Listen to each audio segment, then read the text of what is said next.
The Cost of Truth. When Justice is for Sale as a Bestseller. Part 1. The Price Tag on Justice. How Law was Commodified and Justice Became a Transaction. Chapter 1. The Gavel's Cost Poetic Meditation. When justice is for sale, the courtroom echoes not with truth, but with the shuffling of ledgers. The gavel's thud becomes a transaction, a verdict traded for coin, not conscience.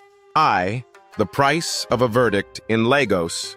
A young man named Damilola was dragged from his home at 3 a.m., accused of stealing a phone he never saw. At the charge desk, his mother offered to swear on her life that he was asleep beside her all night. But in the Nigerian criminal justice system, what you can prove often matters less than what you can pay. The complainant, who also happened to be the son of a local police chief, refused to drop the case. Damilola was held for 2 years without trial. Each month, his mother was asked for mobilization fees and station logistics to hurry the file. She sold her fabrics, then her sewing machine. Eventually, she sold her blood, plasma donations for money. Still, the case crawled. In year 3, a magistrate finally reviewed the file. The phone had been recovered elsewhere with another suspect. But no apology came. Damilola walked free, thinner and hardened, after losing 38 months of youth to a lie that wealth could have erased overnight. This is not fiction. It is the lived currency of justice in many parts of the world. In Nigeria, India, the United States, Brazil, and beyond, the scales of justice do not tilt evenly. They pivot on invisible wires of power, privilege, and procurement. The courtroom, long imagined as sacred, has quietly become a marketplace. 2. Judges for Hire. The case of Pennsylvania's Cash for Kids. In 2009, the American public gasped as 2 Pennsylvania judges were exposed for a scheme so brazen it read like dystopian satire. Judges Mark Ciavarella and Michael Conahan were convicted for receiving over $2.6 million in kickbacks from private prison operators in exchange for sending thousands of children, some as young as 13, to detention facilities for minor offenses. One child, Hillary Transui, was sentenced to 3 months for creating a parody MySpace page mocking a school official. Another, Charlie, was locked away for missing school. Many had no legal counsel. The judges signed off on mass convictions like administrators approving spreadsheets. These were not sentencing decisions. They were sales. When finally brought to trial, Ciavarella insisted he had not been bribed, merely compensated for agreements. A federal judge disagreed, sentencing him to 28 years. But by then, the lives of nearly 4,000 children had already been upended. Some attempted suicide. Many never returned to school. This case revealed a terrifying possibility: that a legal system designed to safeguard liberty could be monetized like any other institution. Judges, whose black robes are symbols of impartiality, were acting more like salesmen. 3. The whistleblower who refused to stay silent, Juliana Mpanga, was a court clerk in Kampala, Uganda, assigned to a land dispute tribunal notorious for its corruption. In 2017, she began secretly recording internal memos that instructed staff to prioritize files with escort fees. These fees were informal bribes paid by parties who wanted to speed up judgments or tip them in their favor. Mpanga noticed something sinister. Those who couldn't pay waited indefinitely, sometimes until they died. Widows fighting for land inheritance? Farmers pushed off ancestral plots by developers. One old man waited 13 years. In an act of defiance, Juliana leaked the files to the Daily Monitor, sparking a national uproar. She lost her job. Her apartment was ransacked. Her name disappeared from professional registers, but her words didn't. Her testimony helped catalyze the establishment of Uganda's Judicial Integrity Committee in 2018. Yet no judges were ultimately prosecuted. Why? One investigative journalist stated, "When justice is for sale, so too is silence." 4. Poisoned Roots. How Justice Became a Luxury. Across post-colonial nations, the court system was never designed for the masses. It was inherited from imperial legal codes built to protect property, not people. In India, British-era laws like the Sedition Act, Section 124A, were retained after independence, weaponized not against colonizers, but against dissenting citizens. In the U.S., plea bargaining, originally meant as a rare concession, is now the method of resolution for over 94% of criminal cases. largely because poor defendants cannot afford trial. This has birthed a system where innocence becomes irrelevant. Efficiency, not truth, rules. The result? A two-tier system. One for the wealthy, where high-profile lawyers stall justice into exhaustion, and another for the poor, where speed means compromise. The gavel, once blind, now sees bank balances first. V. Truth, the unbuyable currency. So what remains? Truth. That stubborn, dangerous thing. It lives in every mother who whispers, "My son is innocent." In every clerk who refuses to alter a file. In every child who draws a judge with scales broken and says, "That's what I saw." Truth has no lobbyists, no luxury suites, no armored escorts, but it has endurance. It may be redacted, silenced, or buried, but it keeps whispering under locked doors. It outlives dictators. It stains sealed files. It returns, sometimes years later, as a wave, as a whistle, or as one woman's defiant act of naming what others tried to hide. 6. A call to conscience. If justice is for sale, we must ask, who profits? And who pays? The answer is not abstract. The price is counted in orphaned hours, in wrongful graves, in years that cannot be returned. The sellers may be few, but the buyers are many, every time we look away. The truth, inconvenient and unprofitable though it may be, remains our only salvation. Not in courtrooms, but in us, in our refusal to trade silence for safety, in our insistence that truth, however costly, cannot be bartered. Closing reflection, let the gavel be wood, not gold. Let its echo sound like memory, not money. Let justice return to its home, not in the hands of the highest bidder, but in the hearts of those who remember what it once meant to be fair. Chapter 2. Courtroom or auction house? Poetic meditation. What name do you give a place where liberty is traded? A courtroom or an auction house? When the judge's gaze follows gold, not God, and the poor are outbid before they even speak, the trial begins with silence and ends with shame. A stage for sale in Zimbabwe. In 2019, an undercover investigation by Al Jazeera's investigative unit exposed a black market justice system in Zimbabwe where judges, police, and prosecutors were on sale, literally.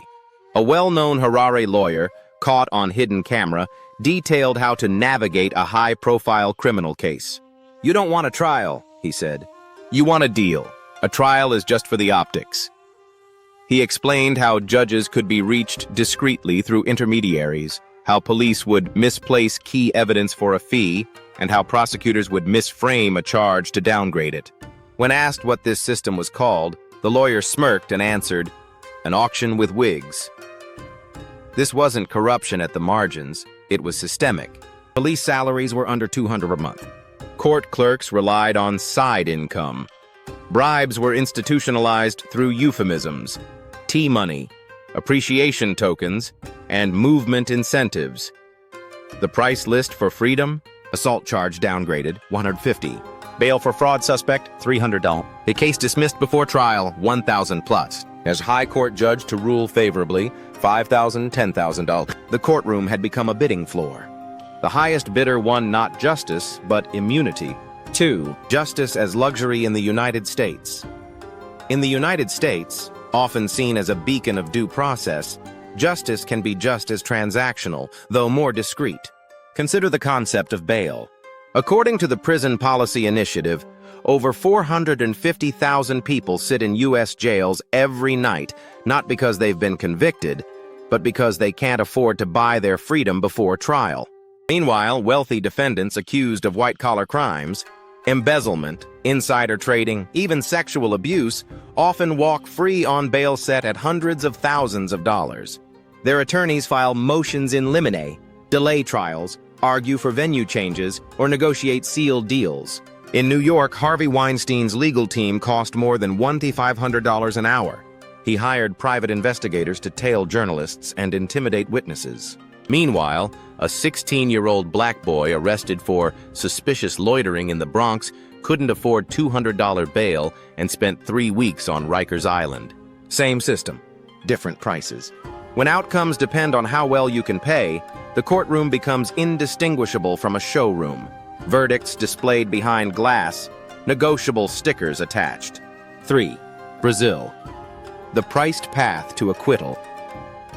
Brazil's judiciary has long battled a reputation for being lenient on the elite and ruthless on the poor. A 2016 report by Transparência Brasil analyzed over 26,000 court cases involving high-level politicians accused of corruption, embezzlement, and abuse of office.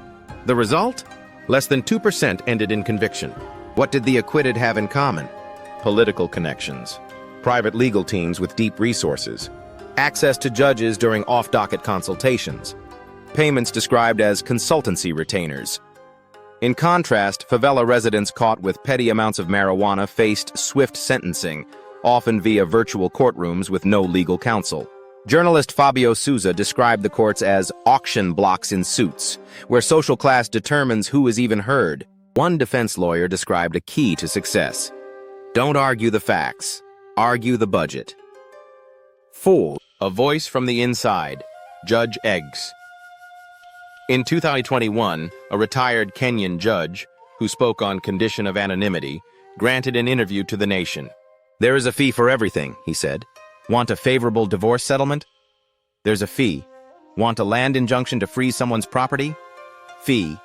Want your hearing delayed until the other party runs out of money or dies? Fee." He admitted to receiving gifts during election years, briefcases with no names, always delivered through legal clerks. "You don't ask who sent them," he said. "You just know what to rule." But why? Because the system is a pyramid, he explained. From court clerks to justices, everyone's survival is pegged to informal income. It's not just corruption, it's dependency. He said he regretted his silence, but not his honesty. "I stayed too long in the auction house. I want to speak now before I die." B. Who bids for justice? The buyers vary. Corporations avoiding regulatory prosecution, and political elites silencing rivals, police framing targets to secure promotions, judges themselves buying seats or influence. In Cameroon, leaked records showed candidates paying up to $20,000 USD to secure judicial appointments, investments they expected to recover in bribes. In Malaysia, a businessman caught in a $700 million scandal allegedly funneled funds to senior prosecutors who lost key documents. In exchange, charges dropped, reputation restored, auction concluded. But for every bidder, there is someone being bid against, someone without funds, without friends in high places, without the currency of influence. They are the casualties of justice commodified. 6. Reflection. A courtroom's soul. What is a courtroom if not a shrine to fairness? Its very architecture is designed to command reverence. Wooden benches, elevated judges, scales carved into stone. But a shrine can be desecrated. And when wealth dictates outcome, we must admit these shrines are being sold.